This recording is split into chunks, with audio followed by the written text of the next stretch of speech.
अभी कल ही आपने एक बहुत ही दिलचस्प खबर सुनी कि राज्यसभा में आम आदमी पार्टी के 10 में से 7 लोगों ने ये तय कर लिया कि हम भाजपा के साथ मर्ज करेंगे। अब शायद ना भाजपा को और ना इन 7 लोगों को संविधान की ज्यादा समझ तो मुझे लगती नहीं, क्योंकि इनको खुद नहीं पता होगा कि मर्जर का मतलब क्या है। इतना इनको पता है कि किस तरह से किसी को खरीदना है, किस तरह से लोभ देना है, इस पे तो उनकी पूरी जानकारी है। लेकिन संविधान के मुताबिक ये सही है या गलत है, असंवैधानिक है या नहीं, मैं समझता हूं कि ना इनको मालूम है, ना भाजपा को मालूम है, ना उन लोगों को जो इसमें सहमति देंगे। अब मैं आपको मर्जर की बात बता दूं। पहले तो आपको मालूम है कि हिंदुस्तान में 1985 में 10th शेड्यूल लागू हुआ। इसलिए लागू हुआ कि एक दल से लोग दूसरी दल में जा रहे थे और फिर वहां पद ले रहे थे। तो फिर लोगों ने सोचा, पार्लियामेंटेरियन ने सोचा कि कॉन्स्टिट्यूशनल अमेंडमेंट करके इसको रद्द करना चाहिए। मतलब कि जो ऐसा काम करे, वो आया राम गया राम कहते थे उस समय, जो ऐसा काम करे उसकी जो नागरिकता, उसकी जो मेंबरशिप है वो रद्द होनी चाहिए। तो फिर उसमें 2 प्रावधान रखे गए। एक तो अगर पार्टी स्प्लिट करती है, मतलब कि अगर मेरे 99 लोग हैं कोई भी पार्टी के, और उसमें 1/3 ये तय कर लें कि हम अलग होने जा रहे हैं, हाँ, तो वो अलग हो सकते हैं, लेकिन 1/3 होने चाहिए। फिर होता क्या था कि पहले 10 लोग करते थे स्प्लिट, और उनके खिलाफ अगर पिटिशन डाली जाती थी ये गलत है, तो स्पीकर फैसला नहीं करता था, क्योंकि स्पीकर तो उन्हीं का होता था जो सत्ता में है। फिर 10 लोग और स्प्लिट करते थे, फिर 20 हो जाते थे, फिर भी 33 नहीं होते, फिर भी स्पीकर फैसला नहीं करता था। फिर 13 और हो जाते थे, फिर स्पीकर कहता था ठीक है। तो ये मामला चलता रहा, और फिर मेंबर ऑफ पार्लियामेंट सरकारों ने सोचा था ये बिल्कुल गलत हो रहा है, मतलब कि उस समय इसको डिस्क्वालीफाई होना चाहिए, और फिर सुप्रीम कोर्ट की जजमेंट आ गई। तो जो 1/3 का जो प्रावधान था स्प्लिट का, वो रद्द कर दिया, उसको निकाल दिया 10th शेड्यूल से। अब एक और रह गया, मर्जर का। अब मर्जर का क्या मतलब है आपको मालूम है? मैं कहूं कि साहब, मैं मेंबर ऑफ पार्लियामेंट में कहूं मैं बीजेपी में मर्ज हो सकता हूं, ये तो नहीं हो सकता ना, ऐसे तो कोई भी मर्ज कर लेगा। तो संविधान में लिखा है, 10th शेड्यूल में लिखा है कि सबसे पहले पॉलिटिकल जो राजनीतिक दल है उसको फैसला लेना होगा कि हम इस पार्टी के साथ मर्ज कर रहे हैं, ठीक है। मतलब कि आम आदमी पार्टी को, क्योंकि तो आम आदमी पार्टी की बात है, अगर आम आदमी पार्टी ऑर्गेनाइजेशनल लेवल पे बैठक बुला के रेजोल्यूशन पास करके यह तय कर लें कि हम भाजपा के साथ as a political party merge करना चाहते हैं, ठीक है। एक दूसरे किस्म का मर्जर भी हो सकता है कि मैं और एक और पार्टी मिल जाएं, हम दोनों कहें कि हम मर्ज करना चाहते हैं, दोनों रेजोल्यूशन पास कर लें और नई पार्टी बना लें, ठीक है। तो पहला कदम होगा पॉलिटिकल पार्टी, राजनीतिक दल को मर्जर करने का। फिर बात आएगी कि जो सांसद में लोग बैठे हुए हैं, सांसद में है, जो संसद में बैठे हुए हैं सांसद लोग हैं, उनका मर्जर कैसे होगा? पॉलिटिकल पार्टी तो मर्जर हो गया, समझ लीजिए उस पॉलिटिकल पार्टी के 10 लोग मेंबर ऑफ पार्लियामेंट है, लोकसभा के हैं। तो अगर वो 10 कहें कि साहब हम तो नहीं करना चाहते, तो उस समय तो वो मेंबर ऑफ पार्लियामेंट है ना। तो फिर इसमें लिखा है 10th शेड्यूल में कि उसके अगर 2/3 लोग, एक बार राजनीतिक दल का मर्जर हो जाए, उसके बाद 2/3 लोग मेंबर ऑफ पार्लियामेंट उस पार्टी के जो लोकसभा में होंगे, अगर वो रेजोल्यूशन पास कर लें तो उनका भी मर्जर हो जाएगा। लेकिन 1/3 का क्या होगा? अगर 10 में से 4 लोग कहें साहब, या 3 लोग कहें साहब हम नहीं मर्ज करना चाहते, तो फिर स्पीकर क्या करेगा? उनको एक सेपरेट रोल दे देगा, सेपरेट सिटिंग अरेंजमेंट भी दे देगा, वो अपने आप को इंडिपेंडेंट कर सकते हैं, क्योंकि 2/3 तो उस तरफ चले गए। तो इसका उल्टा नहीं हो सकता। मतलब पहले 2/3 राज्यसभा में या लोकसभा में मर्ज कर जाए, वो तो हो ही नहीं सकता, क्योंकि सबसे पहले तो पार्टी मर्ज करनी पड़ेगी। मैं आपको अब पढ़ भी देता हूं ताकि आपको समझ भी आ जाए जो मैं कह रहा हूं। ये संविधान में लिखा है, तो मैं सरल तरीके से आपको समझा देता हूं। ए member of a house shall not be disqualified under paragraph 1 of paragraph 2. Paragraph 1 of paragraph 2, where his original political party merges with another political party. मतलब कि एक पार्टी दूसरी पार्टी से मर्ज कर जाए तो वो डिस्क्वालीफाई नहीं होगा।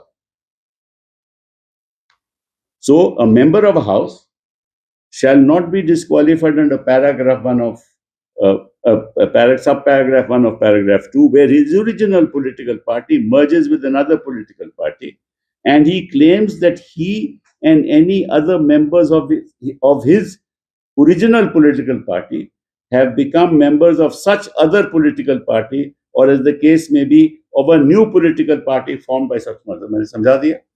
आप दूसरी पार्टी में चले गए या नई पार्टी बना ली, मैंने उदाहरण दे दिया आपको, ठीक है। पर पहले पार्टी का मर्जर होगा।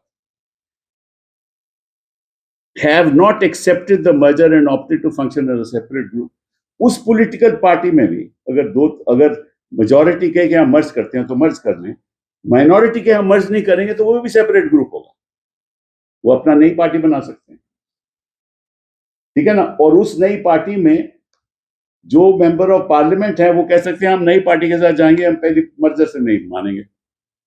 आगे पढ़िए। And from the time of such merger such other political party or new political party or group, as the case may be, shall be deemed to be the political party to which he belongs for the purposes of subparagraph 1 of paragraph 2 and to be his original political party for the purposes of subsection. मतलब अगर मर्ज बन जाओ तो आप नई party के आप सदस्य बन जाओगे, ठीक है। या बीजेपी में चलेगा तो बीजेपी मेंबर बन जाओगे, जैसे होता रहा।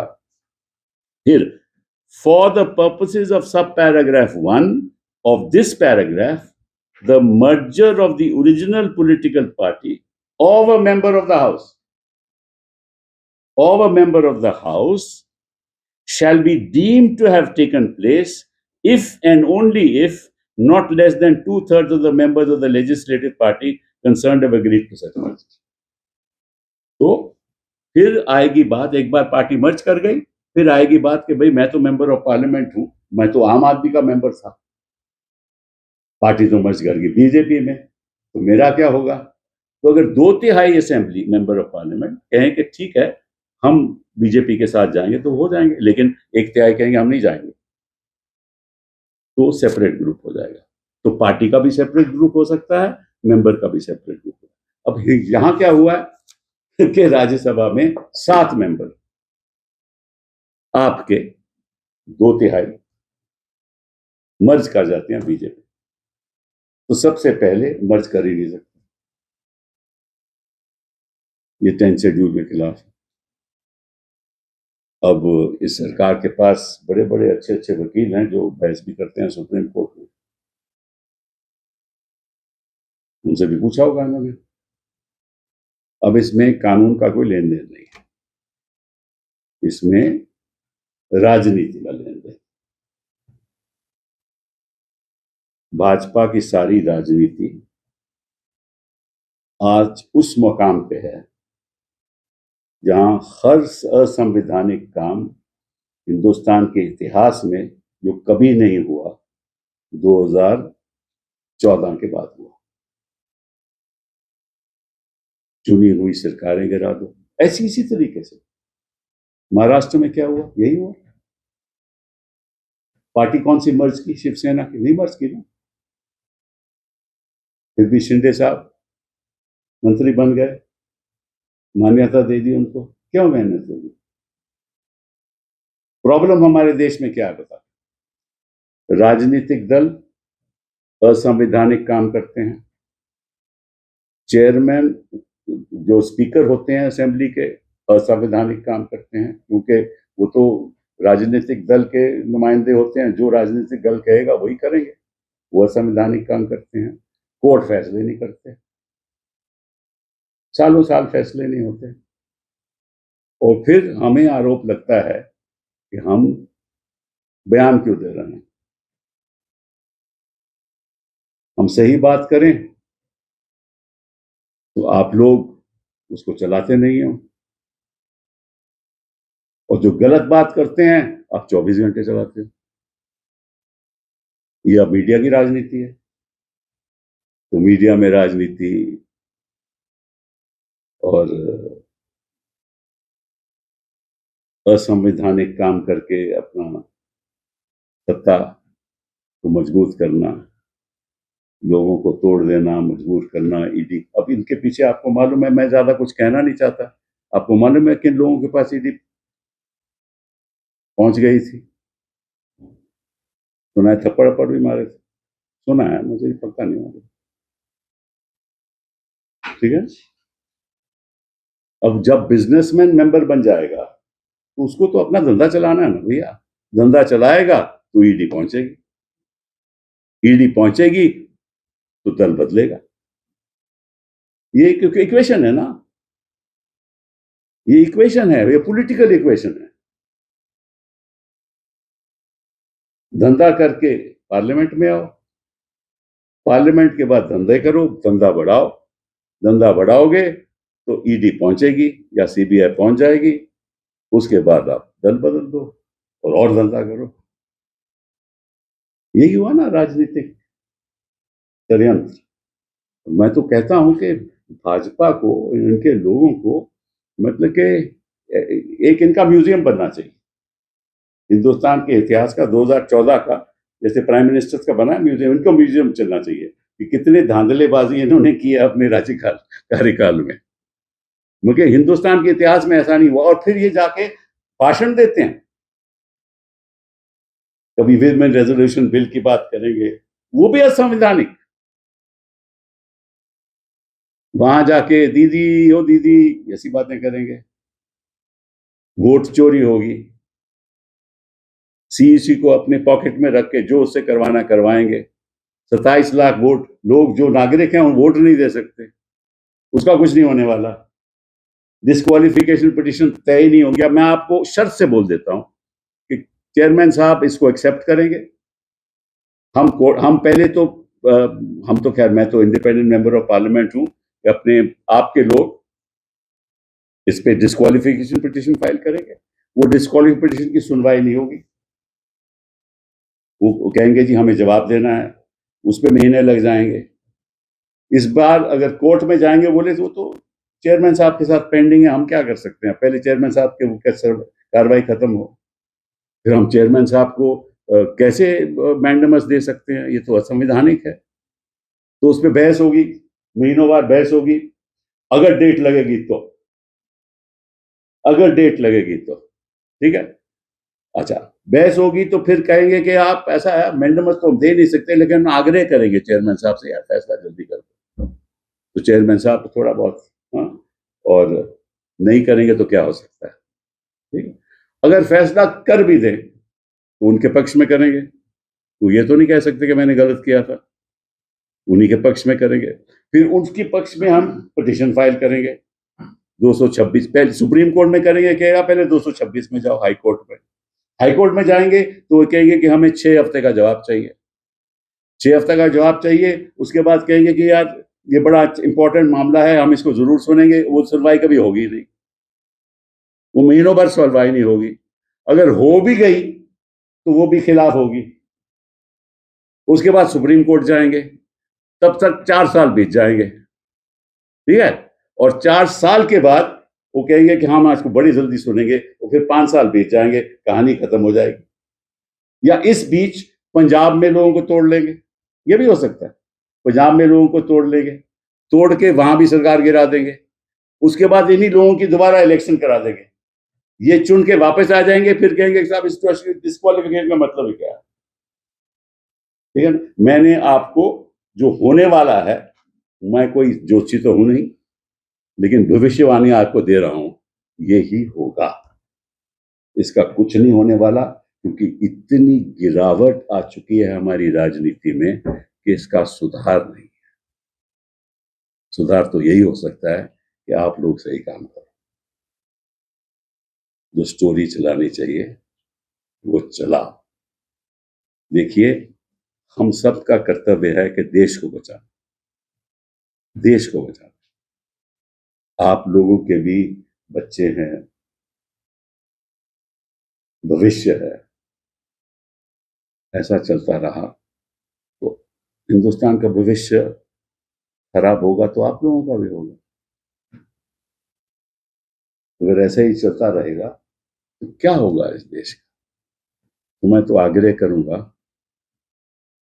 मुझे किसी ने बोला था कि भाई, मैं कोर्ट में ही किसी को सुन रहा था कल, जज साहब कह रहे थे कि भाई आप अपनी कॉन्शियंस के आधार पे काम कीजिए। एक पुलिसमैन को बोल रहे थे। तो इस देश में है किसी की कॉन्शियंस? चंद लोगों की होगी, मुझे तो ज्यादा दिखती नहीं है। तो आज मैं बड़े दुख के साथ आपके सामने आया हूं और यही पूछने आप लोगों से क्या होगा हमारे लोकतंत्र। बहुत बहुत धन्यवाद। Could you brief us in English as well? Sure. Because, there are sources are indicating that the chairman has accepted the letter of resignation. I told you, मैंने भविष्यवाणी पहले ही कर दिया. I told you that's bound to happen, and I can brief you. The constitutional, the 10th schedule to the Constitution was enacted in 1985 and came into effect on the 1st of March 1985. And the reason for that was that at that point in time, there was what is called the disease of Ayaram Gayaram. Means that one person with one political party would shift to another political party, and there was no law debarring it.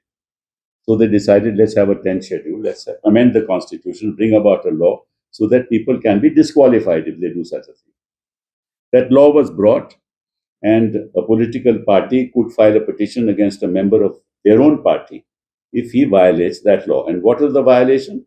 If he joined a political party without being 1/3 of the members of that party in that house. So under the law of the 10th schedule, if 1/3 of a political party, say there are 99 members of one party in the Lok Sabha, if 1/3 split, then they will not be disqualified. Those 1/3 will not be disqualified under the law. That was given, that protection was given. But what used to happen was that first 10 would split.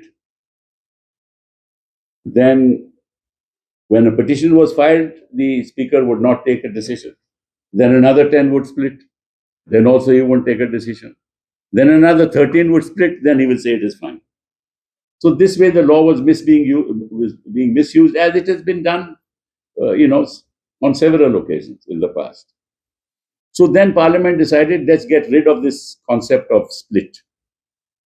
Let's retain the concept of a merger, which was the second ground for disqualification.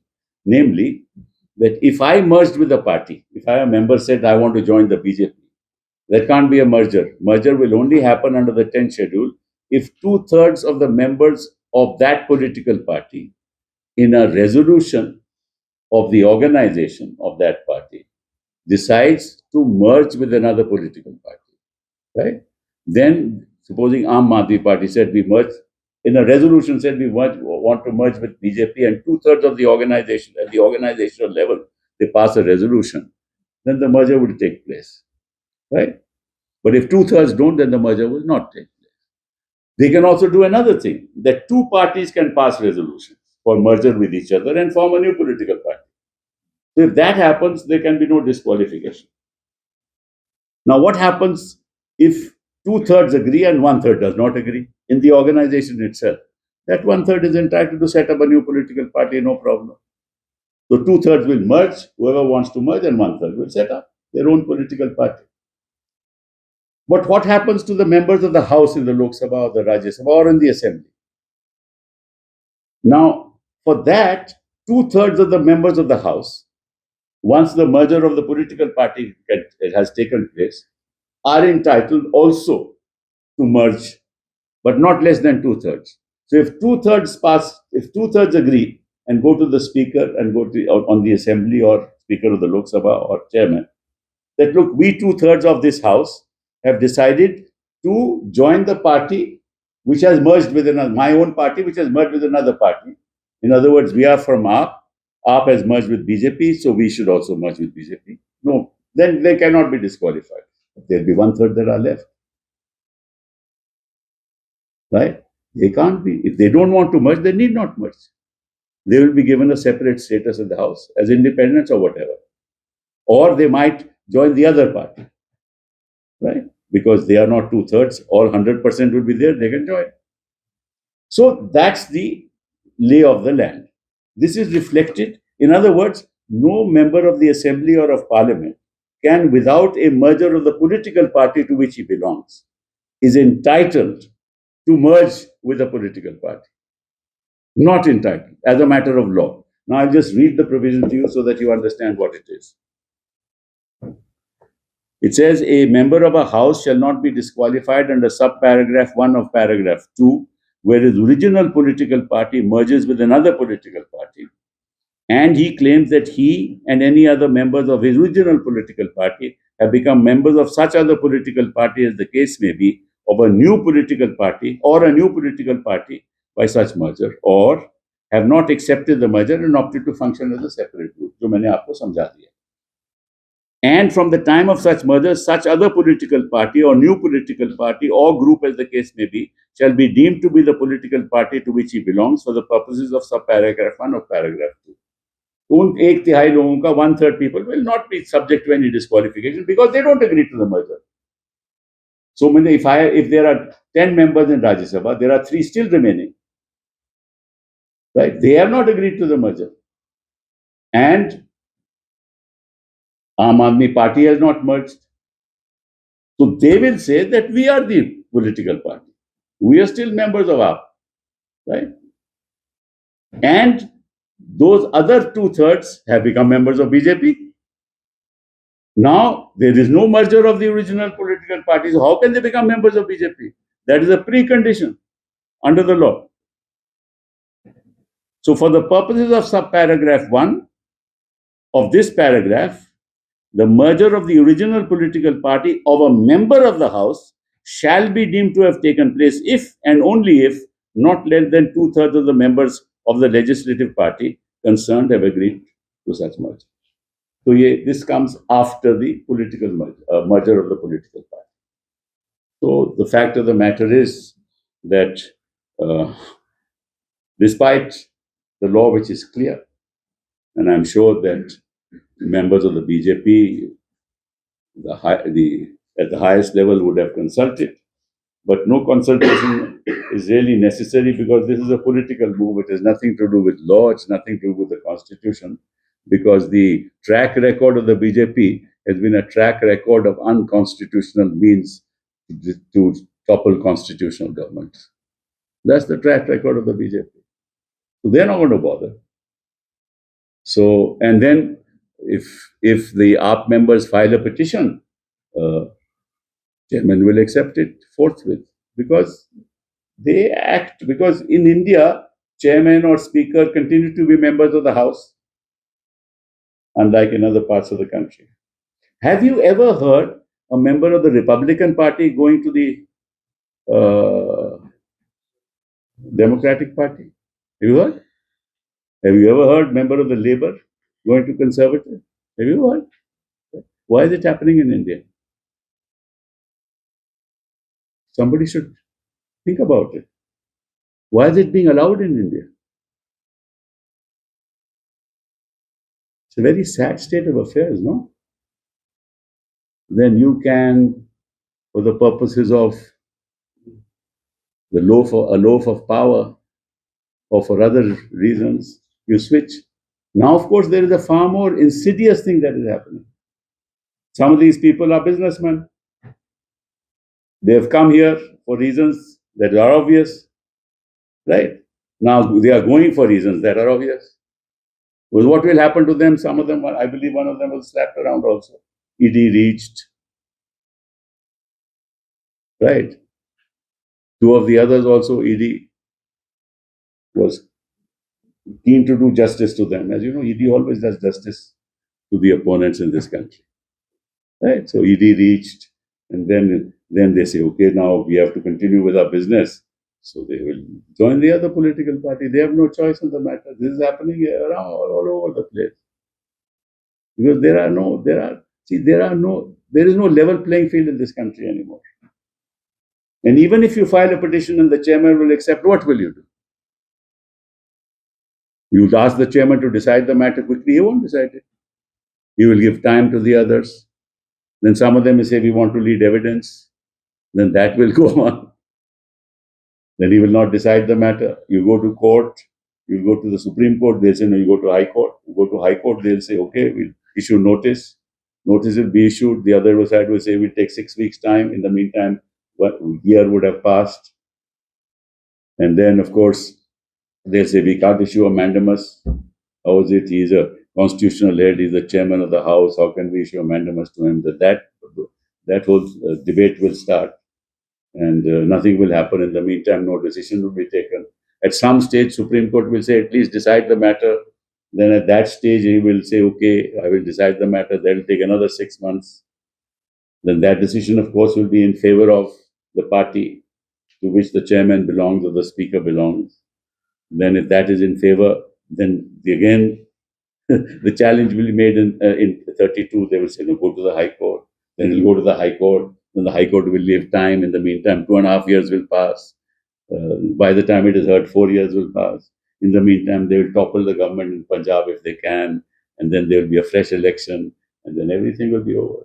And the Supreme Court would not have decided. High Court. This has been the track record. So the chairman will not do the right thing. The speaker will not do the right thing. Courts will not decide the matter. Matter will be lingering on, right? Where do we go? A citizen can't go anywhere, right? And then we hear people from the court saying people should act according to their conscience. Where is the conscience of people in this country, especially of people who are holding high positions and who use institutions like the Election Commission and institutions like the ED and the CBI for their partisan political ends? Where is the conscience of this country? This country is losing its soul. Forget about conscience. As a nation, we are losing our soul. I mean, somebody outside this country can dare to say to this country that this is a hellhole. And the Prime Minister of India doesn't respond. Can you imagine? We are a 140 crore country. And which guru cannot respond? I mean, you cannot respond to a president of the United States telling that India is a hellhole. You don't have that kind of courage. What courage will a chairman have in deciding a disqualification petition if the Prime Minister doesn't have the courage to even respond to President Trump on this? You keep quiet. The way you surrender is the way AAP members surrender to you. It is the same. There is no difference. We have surrendered to all machinations of this government which are unconstitutional because we do not have the courage to stand up and say this is wrong, and at no level do we have that courage. Petitions lie for years in courts without being decided. Anyway, it's a sad day. It's a sad day for you also, because ultimately, who are the ones who can stand up and say no? The media and the court. Nobody else. Citizen doesn't have the power, doesn't have the capacity to fight the establishment. But where we are and where we are going is when the history of this court, the history of this country will be written. These will be the darkest days. I hope at the end of the tunnel we see some light. Thank you very much.